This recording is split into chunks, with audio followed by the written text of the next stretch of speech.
In this video, we'll look at the Meta panel, which lets us add additional information to our document and objects, and this is called metadata that we can add to these objects. If I have something drawn like a star, we can draw a star here, and if I select this by hitting the escape key, the star is now selected, so whatever's selected is what we're editing the metadata for. So we can change the title of this. Well, before I do that, let's look in the elements and see. Right now this is just a path, and we're just seeing how to draw this. This information is only talking about how to draw this shape. There's no more information associated with it. So when we add a title, for example, we can call this star, and notice up here, well, this is called star before, so let's call it superstar. And then we hit the return key. This will update to superstar in our breadcrumb. And also we have additional information we can expand and see the title of this is now called superstar.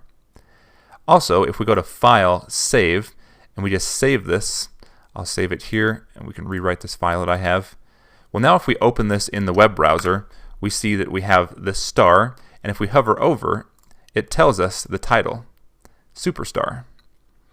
We can also add information like a description, so we could describe what's happening with this, and then this information is accessible as well. So we see there's a description area, and we can use this for whatever we want. If we're doing some sort of web development or interface design, we can also specify what language this is using, either this object, or we can set the whole global document. We'll look at how to do that in a minute. So we might want to go down and say this is in English.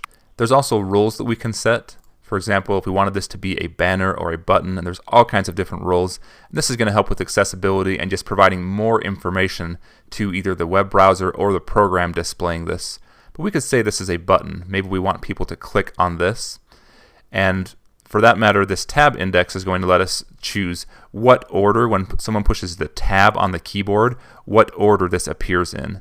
So this tab index, if we have multiple buttons, we can let people hit tab on the keyboard to jump to the buttons if maybe they're not using a mouse.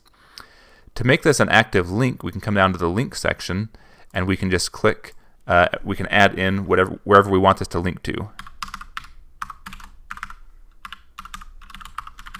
If I want people to go to youtube.com when they click on this star, I just set that there, and I can choose to either have it navigate away from the page or to open it in a new tab. And we'll just say open a new tab. We can go to File, Save. We can bring our document back now and refresh this by going to the address bar and hitting the return key or hitting the F5 key. And now when I hover over, it says Superstar, and if we look in the bottom left-hand corner, we see it's also going to take us to YouTube in a new tab when we click on it. The code for that can be inspected in the Elements panel as well. This scripting section lets us add identifiers and classes to our document. These can be used to target the object using CSS or to query them using JavaScript. We can also add or edit the metadata for our global document by just selecting nothing. So we make sure up in our breadcrumb it's just saying SVG.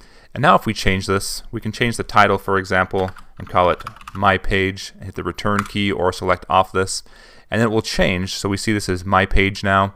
We can add a description as well in here about whatever information we want. We can change the language of our page.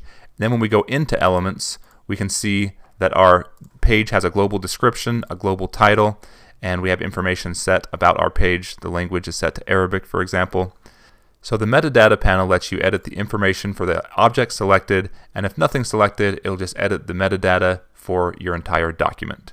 I hope this video has helped you see ways that you can use the Meta panel to add information to your document and to objects within your document.